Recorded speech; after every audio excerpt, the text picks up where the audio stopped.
এখানে প্রশাসনিক ব্যবস্থা নিয়ে, আমাদের শিল্প নিয়ে, রুটি নিয়ে কোনো ব্যবস্থা আছে না। পশ্চিমবঙ্গ ক্রমশ পিছিয়ে চলেছে। সারা পশ্চিমবঙ্গে এখন আমার আপনার মাথার উপরে ঘাড়ের বোঝার পরিমাণ কত জানেন?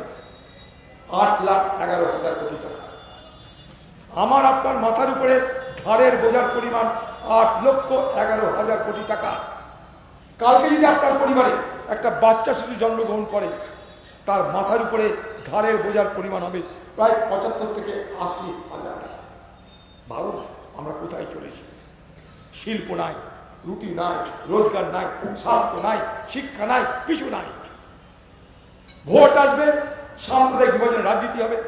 কখনো এনআরসি আর আমি এনআরসি নয়, কখনো এনআরসির পক্ষে, এনআরসির বিপক্ষে, কখনো এসআরের পক্ষে, এসআরের বিপক্ষে। এই হয়ে গেল নির্বাচনী প্রচার। বাকি আমাদের জীবনের মৌলিক সমস্যা নিয়ে, আমাদের স্বাস্থ্য নিয়ে, শিক্ষা নিয়ে, এখানে প্রশাসনিক ব্যবস্থা নিয়ে, আমাদের শিল্প নিয়ে, রুটি নিয়ে কোনো ব্যবস্থা আছে না। পশ্চিমবঙ্গ ক্রমশ পিছিয়ে চলেছে। পশ্চিমবঙ্গের শিল্পে আজ দুরবস্থা আপনি আমি সবাই দেখতে পাচ্ছি। শিল্পে আজ অমাবস্যা। এখানকার বেকার যুবক যাবে কোথায়? বাইরে বাইরে ঘুরি কখনো? বিশ্বাস করুন, আগে যখন বাইরে যেতাম কোনো হোটেলে থাকতেই হয়। কোনো হোটেলে কখনো বাংলাভাষী ওয়েটার দেখতে পেতাম না।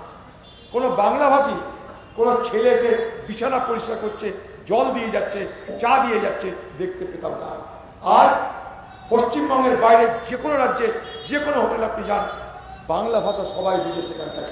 এত পশ্চিমবঙ্গ থেকে বেকার যুবক সেখানে পাড়ি দিয়েছে এই কাজ করার জন্য। আজকে পশ্চিমবঙ্গ পরিযায়ীদের আবাসস্থলে রূপান্তরিত হয়েছে, হাব অফ মাইগ্রেন্ট ওয়ার্কার। অর্থাৎ পরিযায়ী যারা ভারতবর্ষ, তাদের সব থেকে বড় ঠেকের নাম পশ্চিমবঙ্গ। অভাব না থাকলে এই জিনিস হয়। একটা সময় ছিল যখন অন্য রাজ্য থেকে রুটি করতে আমাদের রাজ্যে মানুষ আসতো, আর আজ আমার রাজ্যের বেকার যুবকরা চলে যাচ্ছে বাইরের রাজ্যে। এটা কি? এটা কিসের পরিচয়? 15 বছর তুমি ক্ষমতা আছে বাংলার মুখ্যমন্ত্রী, এটা কিসের পরিচয়?